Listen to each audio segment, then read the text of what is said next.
अस्सलामुअलैकुम दोस्तों, अमजद अली हाज़िर खिदमत है।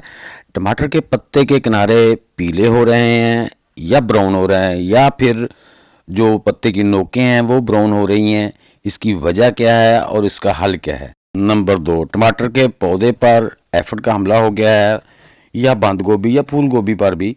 तो अब ग्रीन एफिड है, यानी कि येलो एफिड है, उसका ब्राउन ब्लैक एफिड है, तो ये सारे हमले हो जाए तो परेशान ना हो। एफिड और वाइट फ्लाई को कंट्रोल करने के 2 तरीके मैं आपके साथ शेयर करने वाला हूं।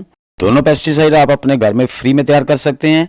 वीडियो एंड तक देखिए, लाइक और शेयर भी कर दें। बिस्मिल्लाहिर्रहमानिर्रहीम।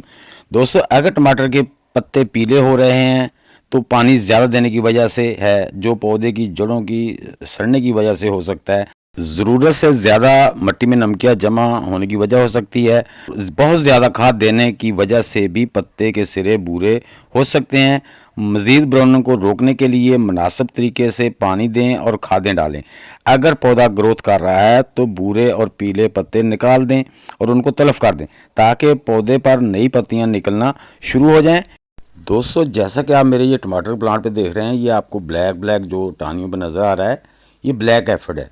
इसका भी हमला हो चुका है, और इसको कंट्रोल करने के लिए और मैं दिखाता हूँ आपको, मेरी ये बंद गोभी जो कैबेज के फूल हैं उस पर भी जो है ना, वो जो ग्रीन एफिड है उसका हमला हो चुका है, और ब्लैक भी है और ग्रीन भी है, और वाइट फ्लाई का भी हमला है। ये देख सकते हैं आप, ये देखें। तो इनको कंट्रोल करने के लिए हम कौन सी घरेलू पेस्टिसाइड इस्तेमाल करें कि हमारे पौधों से ये सारी बीमारियां ख़त्म हो जाएं। तो दोस्तों चलते हैं, मैं आपको बताता हूं कि आपने करना क्या है। दोस्तों, मैं ये करता हूं कि मैं हमेशा जो अपना गार्लिक पिल्स होते हैं उनको भिगो के रखता हूं, और उनके जो अपना ओनियन पिल्स हैं उनको भी भिगो के रखता हूं। उनको एज ए फर्टिलाइज़र भी इस्तेमाल करता हूं, उनको एज ए पेस्टिसाइड भी इस्तेमाल करता हूं। लेकिन मैंने कम अज़ कम 1 हफ़्ता के लिए जब भिगोते हैं तो उसका बहुत ही अच्छा रिज़ल्ट आता है, और वो तेज़ी से काम करने वाली फर्टिलाइज़र बन जाती है। अब दोस्तों हम करेंगे क्या कि मैंने अब इन डॉट्स को ख़त्म करने के लिए कापर भी चाहिए होता है। कापर चूँकि इसके अंदर भी मौजूद होता है, ये जो अपना ओनियन पिल्स हैं या गार्लिक पिल्स हैं, इनके अंदर दोस्तों calcium, potassium, copper, iron, phosphorus और ट्रेस एलिमेंट भी मौजूद होते हैं। तो ये पौधों की नशोनुमा पैदावारी सलाहियत को बढ़ाने के साथ साथ बीमारियों के खिलाफ भी मज़ामत करते हैं। अब दोस्तों मैंने किया क्या है कि जो लहसुन था ना, इसमें मैंने जो कापर का 1 पीस लेके डाल दिया था, ताकि उसमें कापर की भी कुछ मिकदार शामिल हो जाए। क्योंकि ये जो हमारे पौधों पे डॉट्स वगैरह बनते हैं ना, इनका इलाज जो होता है ना, कॉपर ऑक्सीक्लोराइड जो बाज़ार से स्प्रे मिलती है, उसकी जगह आप कॉपर अपने लहसुन के छिलकों में 1 टुकड़ा डाल दें 24 घंटे के लिए, तो वो उसमें वो मिकदार शामिल हो जाती है। तो जब हम उनको इस्तेमाल करेंगे तो उसके अंदर पहले भी कॉपर था और भी कॉपर हमने डाल दिया।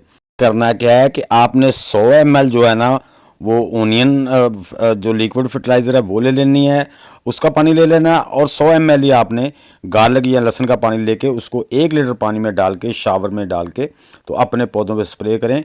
इंशाल्लाह आपके पौधे की जो बीमारियां हैं उनको ख़त्म कर देगा, और पत्तों के ज़रिए भी उनको जो खाद, जो उनके पत्ते ग्रीन नए लीव्स आ रहे हैं, उनके ज़रिए भी पौधे को खुराक मिलेगी। तो जो एफिड का हमला है वो भी ख़त्म हो जाएगा, वाइट फ्लाई का हमला भी ख़त्म हो जाएगा, और पौधे को जो डॉट्स की बीमारियां शुरू हुई हैं वो भी ख़त्म हो जाएंगी। ये देखें, बंद गोभी पे भी मैं कर रहा हूँ, इस पर भी ब्लैक और येलो एफिड का हमला हुआ था, तो इस पर भी मैं उसी के साथ कर रहा हूँ। तो दोस्तों इस तरीके से आप अपने पौधों को इन मूज़ी बीमारियों से बचा सकते हैं। तो चूंकि आजकल सर्दी है, धूप नहीं निकली, धूप ना निकलने की वजह से इस पर ज़्यादा हमला होता है। अब दूसरा हमने काम, ये वुड ऐश है, तो इसको भी हम स्प्रे कर दिया। ऊपर हम इसको हल्का हल्का स्प्रिंकल कर देंगे पौधों के।